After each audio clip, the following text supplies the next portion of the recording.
would be for video. Okay, Spinal Stabilization Program 1. We start off with breathing with one hand on the chest and one hand over the abdomen. You'll begin to take some deep breaths, and you're assessing with these hands whether the breath is coming down into the abdomen or if it's staying primarily in the chest. You want to allow the breath to come into the abdomen so that you are fully using your diaphragm. So you can take a few breaths, about 10 breaths, just to make sure that you've got the right sequencing of the air coming into the lower hand first, and then a little bit of lift into the upper hand. You can then change your hands around to the side of the rib cage to feel for the lateral rib movement or the movement of the ribs sideways, again making sure that it's a diaphragm that's driving the inhalation, and the focus is primarily on the inhalation here. Then we're going to slide the fingers down to the two prominent front hip bones to isolate the deep abdominal muscle, the transverse abdominis, that we want to have on with every movement you make. So the fingers will palpate the bone and then slide in towards the navel. So you want to have the pads of your fingers over the skin of the belly. And as you continue to breathe deeply, getting that diaphragmatic breath, your emphasis is now on the exhalation. As you feel the transverse abdominis activate under your fingers, you're going to get a sense of a muscle tightening yet drawing away from the pads of the fingers. Should you feel the opposite, a muscle tightening and pushing out, allow yourself to relax a little bit more in the legs and the pelvis, take your breath a little more deeply, and focus on an image of your navel dropping in towards the center of your abdominal cavity until you feel the sensation of the muscle tightening and pulling away from the pads of the fingers. You can keep your fingers in this position as you progress into a bent knee opening exercise. The goal of this exercise is to keep the pelvis absolutely still as you move your legs with minimal effort. The breathing that is recommended for this exercise is an inhale as the leg moves out to the side and an exhale as the leg comes back to center, but reversing the breath would be just fine and could add an additional challenge. About 10 repetitions on each leg with your focus on feeling absolutely no bony movement underneath your fingers, but feeling the muscular activation in place a moment before you return the leg to center, or a moment before you begin your full exhalation. Feel that the muscle tension builds as you bring the leg to center. Then finishing with both legs in center, you're preparing yourself for a lift of the leg. So the arms can be at the side, or you can keep your fingers as they were. You're going to take your preparatory inhale to expand your ribs, and as you begin your exhale, feel the tightness that you palpated under your fingers re-emerging as you bring your leg up to bring knee in line with hip socket, and then inhale and lower, touching toe, ball of the foot, then heel. As you begin your opposite leg lift, you want to again feel the tightening of that transverse abdominis muscle that was underneath your fingertips as we focus just in on that muscle tightening with the exhalation. You want to start to make this a habit. You want to make this a part of the exercise, that you stop yourself from going into the motion if you do not feel this muscular activation. After doing somewhere between 5 and 8 repetitions on each leg, we're going to lift the leg and keep the leg lifted. Then, keeping the space in your lower back, you're going to bring the opposite leg up. So you've maintained your neutral spine, the small curve in your lower back that we worked on when we worked together. All right, you should feel that your ribs are heavy, the center of your pelvis is heavy. Now, as you begin your exhale, again, you want to feel the tightness under your belly button, and then you're going to lower your leg just to the point where you feel like, I can't keep the tightness anymore, or you feel that the arch increases between your lower back and the mat.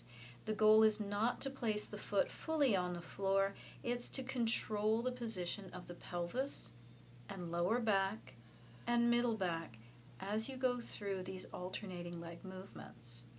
Again, 5 to 8 repetitions. You want to make sure that all of your repetitions are precise. You're absolutely in control of the position of the bones of your spine, your pelvis, and your head. Then once you finish your last one, you'll bring the foot down, touching again toe, ball of the foot, then heel. Taking another breath in, exhaling to prepare to lower the other leg, toe, ball of the foot, then heel. Feet should be placed about sit bone width apart. That's about a fist width between your arches and your knees. And now we're going to come into a bridge movement, keeping your spine as one unit. So you have the image of having, say, a steel rod stabilizing your spine so that there's no movement between the vertebrae. The movement is just at your hips. You'll take your breath in to expand your ribs. Then as you exhale, feel again that characteristic tightening we've been referring to as you lift those 2 front hip bones straight up to the ceiling. As you inhale, you have a feeling of leading down through the tailbone. As you exhale, you feel your heels and the balls of the feet pressing equally down into the floor as those front hip bones reach to the ceiling. As you inhale, you lower, again leading with the tailbone. As you exhale and lift, feeling your feet pressing into the floor and the front hip bones reaching, think about sending your knees long over your ankles as you inhale and lift. Again, one more lift up into those hips. We do about 10 in your program.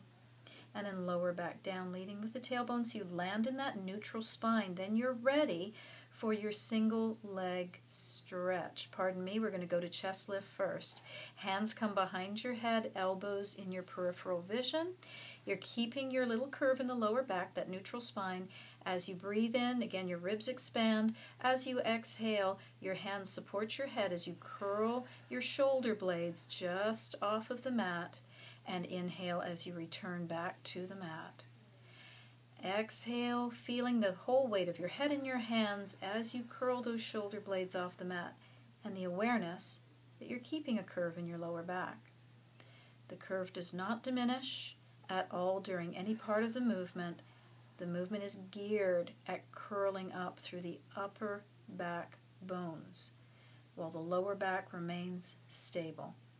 Notice the amount of work that's happening in your thigh muscles and your buttock muscles. Strive to keep those absolutely minimal.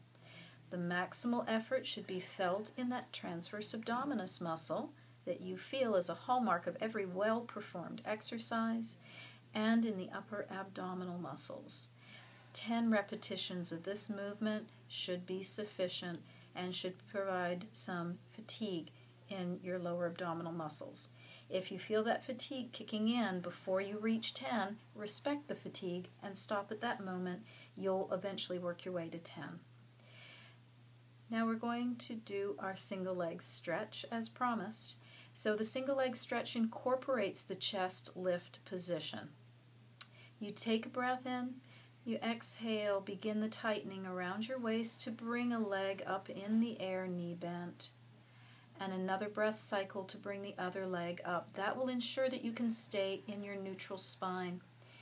Your back may flatten ever so slightly, but your back should not be flat. As you reach your hands towards your right leg, you'll bring your left hand to the inside of the knee and the right hand down the shin, and we add the lift of the chest. As you switch legs, you'll be changing your breath. You're going to stay in a range in which you can stay in your neutral spine in your lower back and maintain the lift of your head, neck, and shoulder blades. The goal is to keep the pelvis steady, to keep the work in the lower abdominal wall, and to keep the legs in a safe position. The work out of your neck into those upper abdominals as you knit the ribs together in the front, finding a place to send your breath, which will be into the back of the rib cage. 10 repetitions on each leg. Then you'll bring your knees in, both hands on your knees, lower the head, neck, and shoulders, take a breath in, exhale, lower one leg, inhale to prepare to lower the other leg. You're making the leg transitions a part of the exercise so your nervous system learns to use the deep abdominals with every movement in your day. Now, keeping the legs together as one unit, we squeeze together at the knees, ankles, and big toes, and now your legs will perform as dumbbells for the muscles around your waist. Again, you're maintaining your neutral spine. The arms slide out to the side to give you a little more stability. You take a breath in as your legs move towards the side of your mat. As this movement happens, there's a rotation at your waist. As you exhale, it's the muscles around your waist that work to bring these heavy legs back to center. It's a lagging of the legs and hips. As you inhale and rotate, you'll see that the left hip lifts as the knees go to the right, as does the sole of the left foot. The legs come back together with the work around the waist, providing the driver. So an inhale for the setup, and an exhale for the power to return. You're getting a very nice demonstration of no strain in the neck or shoulders, and both shoulder blades are staying fully on the mat. This is your guiding principle. And this exercise is not about how far you can take the legs to the side. It's about tuning into your body and respecting how far you can go on this day as you go into your twist with the express purpose of using your deep abdominals first, getting that characteristic tightening, and then adding more and more work around the waist as you come back to center. So typically you're going to do about 10 to each side.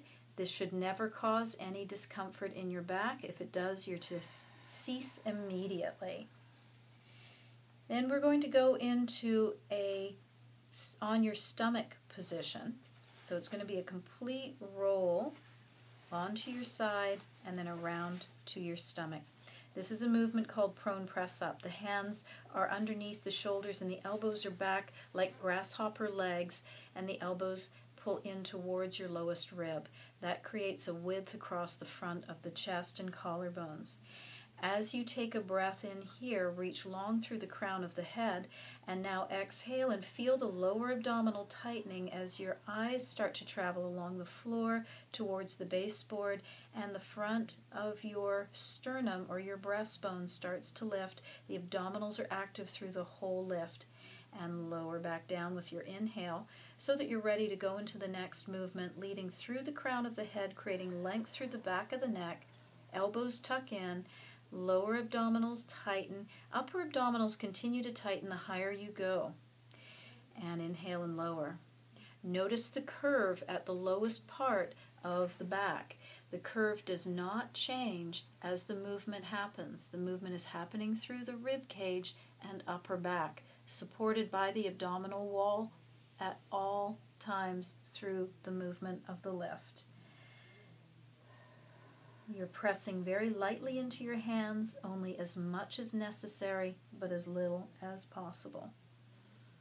5 to 8 repetitions of this exercise, and then we will move on to the dart. Arms come to your side, palms up to the ceiling, collarbones wide. The reach through the crown of the head is so important on this movement. You breathe in again for your preparation, expanding the ribs. And now as you exhale, lifting through the crown of the head as you slide your fingers along the mat, creating the extension now without the help of the hands, and lowering back down, again staying elongated through the spine. It's an exhale to tighten up the lower abdominal wall, lifting the chest, lifting the sternum, creating the support of the lower back. Again, no change in the curve of the lower back. This is to work the endurance of the muscles that support your body up in extension, and we do not want to be hanging on that lower back area. Again, 5 to 8 repetitions will be sufficient with this movement.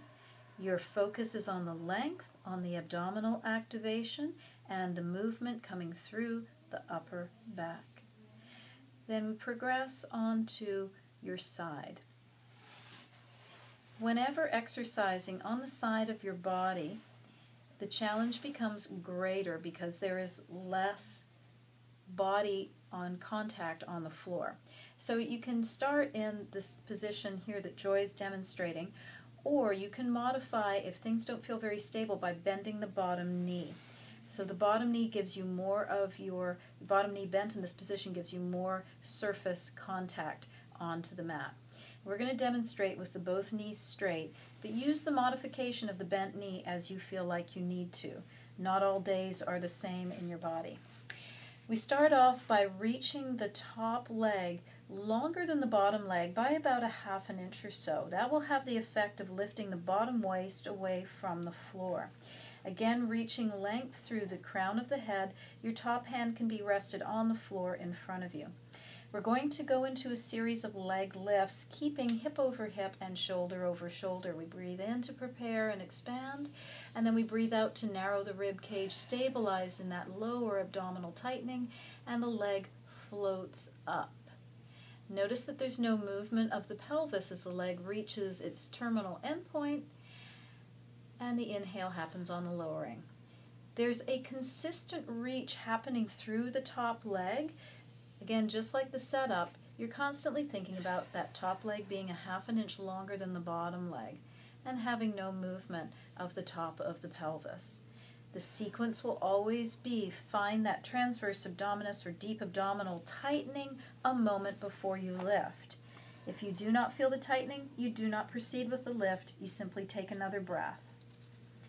10 repetitions on your side as you do the leg lift.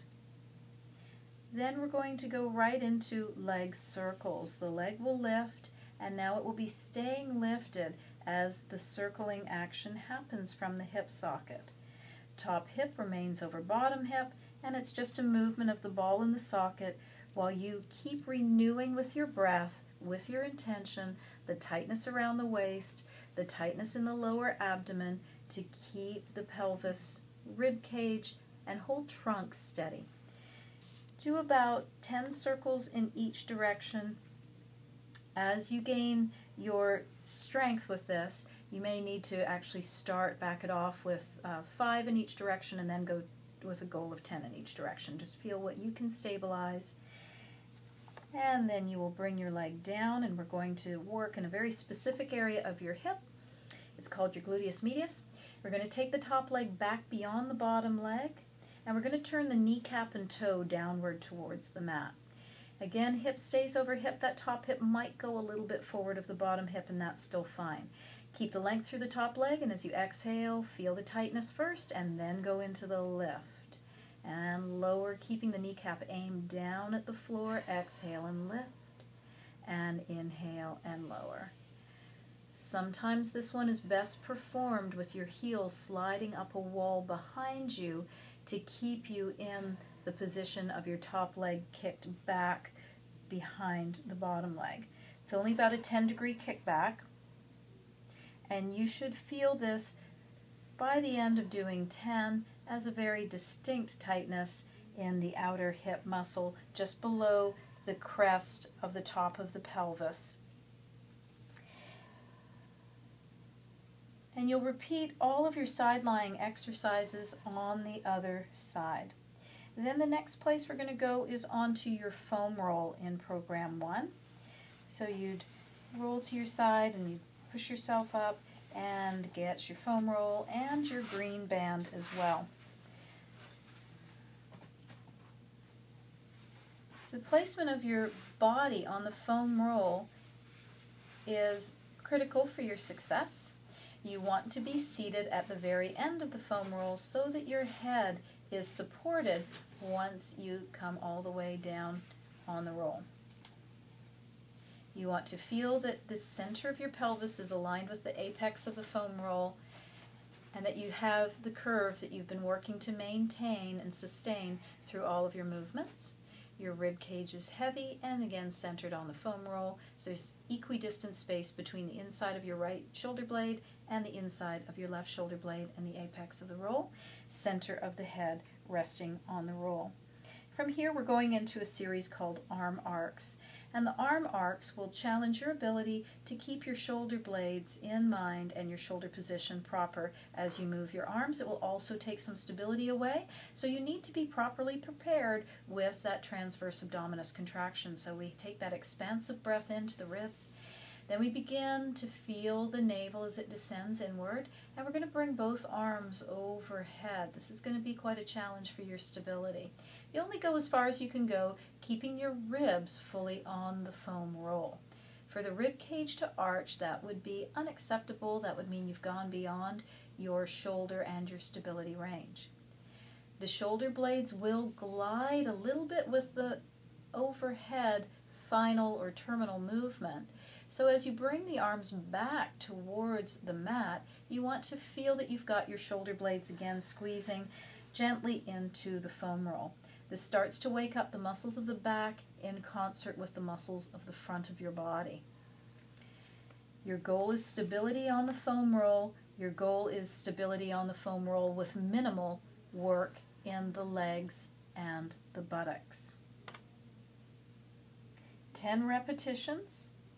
You can play around with it a little bit and do alternating arms, letting one arm float down while the other arm stays up and having the arms cross in the middle. And that gives you a little different challenge, creating a little more work for your obliques. Then both arms will come down to the floor, and we're going to do 8 single leg lifts. So this is, again, following all of the principles that we went back to at the very beginning of this program in our femur arcs. So neutral pelvis, preparedness in the lower abdominal wall. The exhale will be coupled with the lift of the leg, and the inhale with the lowering of the leg. So you're working on preparation before the movement and building support throughout the movement. You can at any time change the breath to have the lift be on the inhale. However, you need to be able to cultivate enough control in that lower abdominal wall to have it taut with the inhale. That would be considered an advancement of the exercise. 8 lifts on each leg. Then you will progress into lifting the opposite arm. As you prepare for that, be aware of the weight of your pelvis getting just a little bit heavier to help you to anchor into the foam roll. For the arms, an increased awareness of the shoulder blade position. For your stability, an increased volume of air. As you breathe in more air, you are able to then breathe more air out. That will give you more time to build the tightness around the trunk that's necessary to complete all of your repetitions. The foam roll is itself your coach, and any wobbly movements away from center are cues to you to find a deeper connection with that transverse abdominis. Even if you need to pause and sit out a repetition and just breathe again to feel the connection. Now the greatest challenge of all, and this may be something that you have to work into, is to lift the same side, arm, and leg. You want to be able to stay with your principles of control and avoid any bracing in order to make this happen. So your principles are heavy pelvis, heavy rib cage, balance on the foam roll, a deep preparatory abdominal tightness that builds through the movement on the way up and is still there on the way down. As I said, the ipsilateral, or the same side arm and leg lift, is the most challenging in the sequence and should be approached with respect. And a limited number of repetitions, in this case 4 or 5, is quite sufficient. Always try to finish with the side that feels like it's your stronger side. Then grab your green TheraBand. We already went through the green TheraBand exercises in our face-to-face visit, so you've been working on them since I've seen you last. So in position, observing the curve in the lower back, the heaviness in the pelvis and the rib cage, and being very aware of the motion beginning from the shoulder blade movement and continuing to build that shoulder blade squeeze against the rib cage. So you feel like the inside of your shoulder blade is fully placed in a stable position against the curve of your rib cage. So any variety of movement, as we discussed, is wonderful as long as the principles are observed. And Joy's giving you some nice demonstrations on possibilities for movement.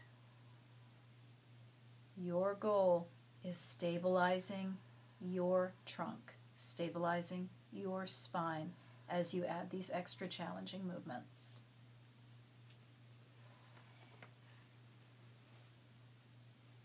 And you will finish up, as we discussed again in our face-to-face, with your hamstring stretches with the stretch strap. And that concludes Program 1.